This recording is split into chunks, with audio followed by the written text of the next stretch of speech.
Welcome back बच्चों। आज के सेशन में हम लोग इलेक्ट्रोस्टैटिक्स का एक बहुत ही इम्पोर्टेंट थ्योरम है गॉस थ्योरम, जिसका प्रूफ देखने वाले हैं। बट उसके प्रूफ से पहले हम लोग आज के सेशन में एक इम्पोर्टेंट कंसेप्ट है सॉलिड एंगल, जो फिजिक्स में बहुत जगह यूज होती है।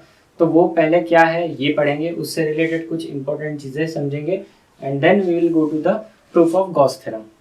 तो सबसे पहला कंसेप्ट है अपना सॉलिड एंगल। तो सॉलिड एंगल क्या है ये समझने के लिए हमें प्लेन एंगल को वापस से समझना पड़ेगा। तो अगर आप यहाँ देखते हो बोर्ड पे, अगर मुझे कोई प्लेन एंगल बनाना है तो हमने उसका डेफिनेशन तो ऑलरेडी पढ़ा है, फिर भी मैं आपको पढ़ा देता हूँ। लेटर से ये एक एरो है और अगर ये एरो रोटेट करेंगे, ये एंड फिक्स है एरो का, या फिर रे है, रे का एक एंड फिक्स है और इस रे को हम रोटेट करते हैं। तो रोटेट करके जब वो ये पोजीशन में आ जाएगा तो ऑब्वियसली ये जो हेड है, टिप ऑफ दिस रे है ना, या फिर नोज ऑफ दिस रे, it will form arc of circle, है ना, ये सर्कुलर आर्क है। और यहाँ पर जो एंगल बनेगा ये होगा angle theta, which is called planar angle, है ना, प्लेन एंगल, या फिर नॉर्मली हम इसे बोलते हैं एंगल। इसका यूनिट होता है डिग्री या फिर रेडियन, ठीक है। और ऐसा यूनिट हमने यहाँ पर कंसीडर किया है रेडियन, रेडियन इसका ऐसा यूनिट है। अब अगर आप इमेजिन करो कि ये जो रे है, ये जो रे है, ये पूरा एक सर्कल, एक राउंड कंप्लीट करके आ जाए वापस से, ठीक है, तो ये एक बनाएगा बड़ा सा सर्कल इस तरह से, ठीक है। तो यहाँ पर एक सर्कल बनाता है ये एंगल थीटा। हमें पता है इस थीटा एंगल का, हमने जो रेडियन का डेफिनेशन पढ़ा है, it is arc length S divide by ये जो रेडियस है आर, ठीक है। तो ये जो थीटा होता है it is S upon R, या फिर S equal to R theta. ये फॉर्मूला हमने कई जगह पर पहले भी पढ़ा है। It is from the basic definition of angle, angle measure radian, है ना। तो ये आ गया एस अपॉन थीटा। अगर आप ये इमेजिन करो कि एक सर्कुलर राउंड कंप्लीट करता है, तो इन वन रिवोल्यूशन और इन वन सर्कल, है ना, वन सर्कल या वन रोटेशन या वन रिवोल्यूशन कंसीडर करोगे तो आपका थीटा जो है वो उसकी वैल्यू कितनी हो जाएगी। तो एस जो है, एस है अपना आर्क लेंथ, एक सर्कल के केस में आर्क लेंथ हो जाएगा total circumference which is 2 pi R divide by R. ये दोनों कट कर दोगे तो थीटा आ जाएगा 2 pi for closed surface, closed arc, या फिर हम सिंपली बोल सकते हैं फॉर वन रिवोल्यूशन, है ना, one revolution of this arrow theta becomes 2 pi. Unit है इसका, याद रखो, रेडियन। ये हो गया प्लेन एंगल के बारे में बच्चों। तो ऐसे ही यही सेम लॉजिक हमने सॉलिड एंगल के लिए लगाया। आर्क कभी भी किसी एक पॉइंट पर जो सबटेंड करता है वो होता है एंगल थीटा। वैसे ही अगर हम लोग इमेजिन करें कि भाई हमारे पास एक एरिया है इस तरह का, इमेजिन करो एक मेरे पास सर्कुलर एरिया है, ऐसा यहाँ पर एक सर्कल बना लेते हैं और वो सर्कल यहाँ पर ऐसे मैंने रख दिया है बोर्ड पे। तो ये सर्कल भी एक पॉइंट पर एक एंगल बनाएगा, लेकिन ये सर्कल की जो सरकमफेरेंस है, उस सरकमफेरेंस से हम ऐसे बहुत सारे एरो लेंगे या फिर बहुत सारे रेज लेंगे, उन सारे रेज को उन सरकमफेरेंस से ज्वाइन कर देंगे।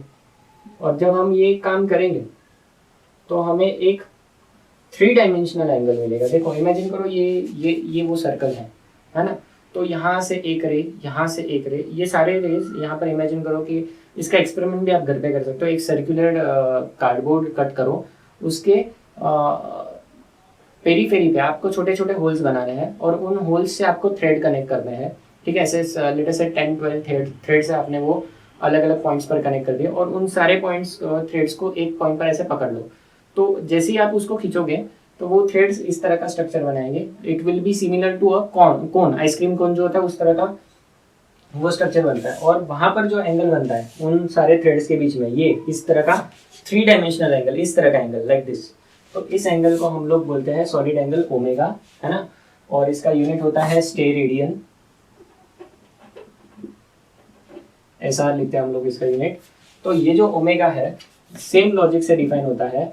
यहाँ पर इस तरफ आर्क लेंथ था, यहाँ पर होता है सरफेस एरिया एस, या फिर लेटर से सरफेस एरिया ds ले लेते हैं, है ना। लेटर से सरफेस एरिया s, ये क्या है, एरिया, याद रखो। यहाँ पर s आर्क लेंथ था, यहाँ पर s है सरफेस एरिया, डिवाइड बाय, अब एरिया का यूनिट मीटर स्क्वायर होता है तो यहाँ पर डिवाइड बाय r स्क्वायर करना पड़ेगा, क्योंकि ये यूनिटलेस क्वांटिटी होती है, एंगल इज यूनिटलेस क्वांटिटी, इसलिए यहाँ पर ऊपर मीटर स्क्वायर आता है तो नीचे भी मीटर स्क्वायर, इसलिए आर स्क्वायर से डिवाइड किया। तो ये बन गया इस ओमेगा का definition, S upon R square. ठीक है, अगर आप अभी इस सरफेस को इमेजिन करो कि अभी ये जो सरफेस है ये पूरा ऐसे क्लोज हो जाए, तो क्लोज हो जाए तो ये बन जाएगा स्फीयर। देखो ऐसा इसको पूरा क्लोज कर दो तो ये बन जाएगा स्फीयर। तो स्फीयर का सरफेस एरिया होता है 4 पाई आर स्क्वायर, है ना, फॉर क्लोज सरफेस। ये हमारा सरफेस ओपन था इस केस में, अब ये क्लोज सरफेस है और उसके सेंटर पे ले रहे हैं, है ना, तो सेंटर पे एंगल अगर निकालेंगे तो ओमेगा इक्वल टू वो क्लोज सरफेस हो जाएगा स्फीयर, उसका सरफेस एरिया है 4 pi R square divided by R square. R square cut हो गया तो ओमेगा कितना आ गया 4 पाई स्टे रेडियन। तो क्लोज सरफेसेस के लिए अगर पॉइंट उस क्लोज सरफेस के अंदर है, मतलब उसका सेंटर है, तो उस केस में जो हमारा सॉलिड एंगल आता है वो आता है 4 पाई स्टे रेडियन। और क्लोज्ड अगर लूप है जैसे कि सर्कल है तो उसके लिए जो सेंटर पर एंगल बनता है या फिर उसके अंदर जो एंगल बनता है वो बनता है 2 पाई रेडियन। ठीक है, इनसाइड पॉइंट के लिए जो सॉलिड एंगल बनेगा वो 4 पाई रेडियन होगा। और अब हम सोचेंगे भाई आउटसाइड पॉइंट के लिए ये कितना बनता है वो भी सोचेंगे। ठीक है, तो ये इतने पॉइंट्स क्लियर है यहाँ पर कि हमने सॉलिड एंगल को कैसे डिफाइन किया है।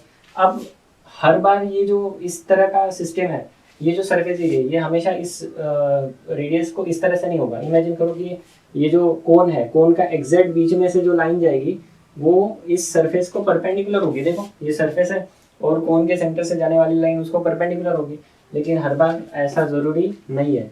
अगर ये एरिया इस तरह से होता तो क्या, थोड़ा सा टिल्टेड होता, तो उस केस में हम ये जो एरिया वेक्टर है ना, एरिया इज वेक्टर हमको पता है, तो उस एरिया वेक्टर का ये वाला कंपोनेंट लेते हैं जो कि कॉस थीटा है।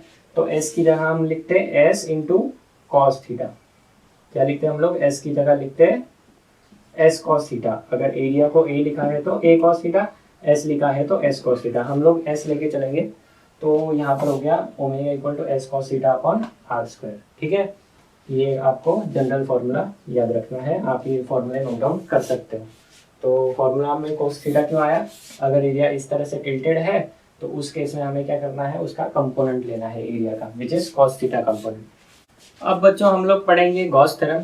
तो गॉस थ्योरम क्या है, गॉस थ्योरम का स्टेटमेंट लिख रहा हूं मैं यहाँ पर, गॉस थ्योरम या फिर Gauss law in electrostatics, Gauss law in electrostatics. Statement ऐसा है, the electric flux through any closed surface,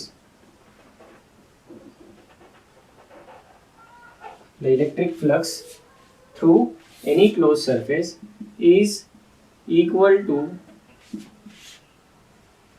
q upon epsilon naught times या फिर 1 upon epsilon naught times the total charge enclosed by that surface। ठीक है, simple words में अगर समझना है तो अगर हमारे पास ऐसा कोई तो क्लोज सरफेस है और यहाँ साइड में ड्रॉ करते हैं डायग्राम, ऐसा मेरे पास कोई तो रैंडम शेप का क्लोज्ड सरफेस है। क्लोज सरफेस और ओपन सरफेस में फ़र्क होता है। अगर मैं कोई नोटबुक का शीट लेता हूँ, plane sheet, rectangular sheet, so it's a open surface. और वही अगर मैं कोई फुटबॉल लेता हूँ तो फुटबॉल को हम लोग क्लोज सरफेस कंसीडर कर सकते हैं। तो क्लोज सरफेस मतलब जो पूरी तरह से हर तरफ वहाँ पर सरफेस एरिया आ रहा है, तो इट्स अ क्लोज सरफेस। ये क्लोज सरफेस लिया है, कोई भी क्लोज सरफेस है, इसके अंदर नंबर ऑफ चार्जेस है Q1 Q2 माइनस Q3, ऐसा कुछ पॉजिटिव है कुछ नेगेटिव है, प्लस Q4 माइनस Qn, ऐसे बहुत सारे चार्जेस हैं इस सरफेस के अंदर जो एनक्लोज्ड है। तो गॉस थ्योरम कहता है कि भाई ये सिस्टम के बाहर जो भी फ्लक्स आएगा, मतलब ये सिस्टम के थ्रू जो भी फ्लक्स है, ये क्लोज सरफेस के थ्रू जो भी फ्लक्स है, ये सिस्टम के थ्रू जो भी फ्लक्स है ये सरफेस के थ्रू, वो होगा 1/ε0 टाइम्स इन सारे चार्जेस का अलजेब्राइक सम। तो हम लोग इसको मैथमेटिकली लिखेंगे, net flux through any close surface is equal to 1/ε0 times algebraic sum of all charges, तो समेशन QI, या फिर हम इसको लिख सकते हैं Q enclosed अपॉन ε0। ये बन गया अपना गॉस थ्योरम का स्टेटमेंट। ठीक है, अब हम इस स्टेटमेंट को प्रूफ करने वाले हैं। अगेन इसके 2-3 अलग अलग तरीके से प्रूफ किया जा सकता है, इजी प्रूफ भी है। हम लोग जनरल प्रूफ करेंगे जिसमें हमने क्लोज सरफेस जो है उसका कोई भी शेप होगा तो भी ये फॉर्मूला वर्क करता है, ये हम लोग प्रूफ करने वाले हैं। तो बच्चों अभी गॉस थ्योरम का प्रूफ करेंगे। तो स्टेटमेंट अपना क्या है, net flux through this close surface, अभी मैंने यहाँ पर क्लोज सरफेस लिया है जिसका शेप कुछ भी हो सकता है, is equal to Q enclosed upon epsilon 0 where Q enclosed is total charge enclosed by this surface। याद रखिए ये जो सरफेस है ये इमेजिनरी सरफेस है, so it is also called as Gaussian surface. Gaussian surface इसलिए बोलते हैं क्योंकि हम लोग यहाँ पर गॉस थ्योरम के लिए ये सरफेस को इमेजिन करते हैं। Again it is not real surface, it's an imaginary surface, ये दिमाग में आपको फिट करना है। तो चलिए इसको प्रूफ करना है। तो हमने यहाँ पर एक सरफेस इमेजिन किया है विच इज क्या बोलेंगे हम इसे, it is surface of any shape. यहाँ पर O पॉइंट है जहाँ पर हमने प्लस Q चार्ज लिया है। अभी इस सिचुएशन में हम लोग स्टार्टिंग करते वक्त एक सिर्फ पॉइंट चार्ज लेके पूरा प्रूफ करेंगे, फिर उसको जनरलाइज कर देंगे कि n चार्जेस होंगे तो क्या होगा, क्योंकि फ्लक्स स्केलर क्वांटिटी है। तो एक चार्ज के लिए अगर हमने फ्लक्स फाइंड कर लिया तो वैसे ही बाकी चार्जेस का फ्लक्स जो भी आएगा उसको हम डायरेक्टली जनरली ऐड कर सकते हैं क्योंकि फ्लक्स इज स्केलर क्वांटिटी। तो यहाँ पर भाई ये प्लस Q रखा है O पॉइंट पर, इसका इस पॉइंट P पर हमें फ्लक्स निकालना है इस छोटे से। अब देखो यहाँ पर सरफेस इस तरह का है, रैंडम शेप है। तो मैंने आपको बताया अगर ऐसा कोई सरफेस है जो इस तरह का रैंडम शेप है तो यहाँ पर थीटा जो है एरिया वेक्टर और इलेक्ट्रिक फील्ड का वो चेंज होते रहता है। और इस केस में हम लोग क्या करते हैं, हम इंटीग्रेशन वाला फॉर्मूला यूज करते हैं। तो इंटीग्रेट करने वाला है इस केस में। तो पहले तो ये छोटा सा एरिया के बारे में, यहाँ पर जो फ्लक्स आएगा वो आएगा छोटा सा flux D phi equal to E bar dot D S bar, या फिर इसको लिख सकते हैं E D S cos theta. सही है, यहाँ पर थीटा कौन सा एंगल है, ये वाला एंगल इलेक्ट्रिक फील्ड और डी एस वेक्टर के बीच में। अब यहाँ पर ये जो डिस्टेंस है इस पॉइंट O से इस पॉइंट P का, जहाँ पर हम लोग फ्लक्स फाइंड कर रहे हैं, ये डिस्टेंस है R। तो अपना ये पॉइंट चार्ज है ना। तो पॉइंट चार्ज का इलेक्ट्रिक फील्ड हम लोग यहाँ पर निकाल सकते हैं। पॉइंट चार्ज का इलेक्ट्रिक फील्ड होता है कितना, K Q by R square D S cos theta. ठीक है, तो ये हो गया अपना फ्लक्स का formula D phi equal to इतना। अब मुझे बताओ, अब ये पूरे क्लोज सरफेस पे अगर हमें फाइंड करना है तो नेट फ्लक्स होता है इंटीग्रेशन ऑफ डी फाई, हम इसी को इंटीग्रेट कर देंगे। तो integration of K Q by R square D S cos theta. ठीक है, यहाँ पर अगर देखते हो तो के और क्यू तो कांस्टेंट है बाहर, integration D S cos theta upon R square ये बचेगा। अगर आप सोचते हो कि D S cos theta upon R square, तो ये तो अपना हमारा क्या होता है, area into cos theta upon R square, ये होता है सॉलिड एंगल। तो हम इसको लिख देंगे सॉलिड एंगल। अब ये डी एस मतलब छोटा एरिया है, तो छोटे एरिया का यहाँ पर जो सॉलिड एंगल बनेगा वो भी छोटा बनेगा। लेटेस्ट से सॉलिड एंगल बना डी ओमेगा। अब के क्यू, ये सॉलिड एंगल डी ओमेगा अगर आप सोचते हो तो ये सिर्फ इतने के लिए है। अगर यही पूरे क्लोज सरफेस की बात करें तो याद करो मैंने आपको पढ़ाया है सॉलिड एंगल्स का कंसेप्ट में कि अगर हम पूरा क्लोज सरफेस कंसीडर करते हैं तो हम वो सॉलिड एंगल को एक राउंड कंप्लीट करा रहे हैं, तो वहां पर क्या हो जाएगा, वो स्फीयर के सरफेस वाली सिचुएशन बन जाएगी।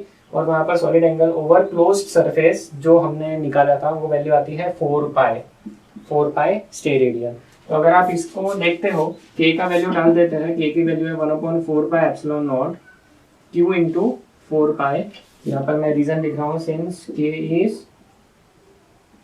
इज इक्वल टू कितना होता है 1/4 पाई एप्सिलॉन नॉट। तो अब देखो ये 4 पाई कट हो गया, तो आंसर आ गया q upon epsilon not. This is flux in this situation.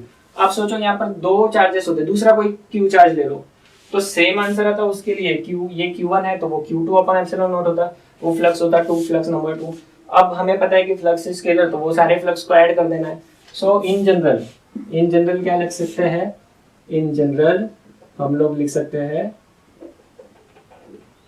Flux, net flux will be sum of all those flux q1 upon epsilon naught plus q2 upon epsilon naught, है ना। q1 अगर सिर्फ एक charge के लिए, q2 दूसरे का, q3 तीसरे का एंड सो ऑन। तो इसको हम लिख सकते हैं summation q by epsilon naught या फिर q एनक्लोज्ड, ये total charge enclosed, algebraic sum of total charge enclosed divide by epsilon naught. ये हो गया अपना नेट फ्लक्स का फाइनल फॉर्मूला। गॉस थ्योरम यहाँ पर हो गया प्रूफ। ठीक है, बहुत ही आसान तरीके से मैंने प्रूफ बताया है। आपको कुछ चीज़ें याद रखनी है। इंटीग्रेशन ऑफ डी ओमेगा क्या होता है, solid angle over close surface is 4 pi radian steradian, है ना। तो ये हो गया गॉस थ्योरम का प्रूफ।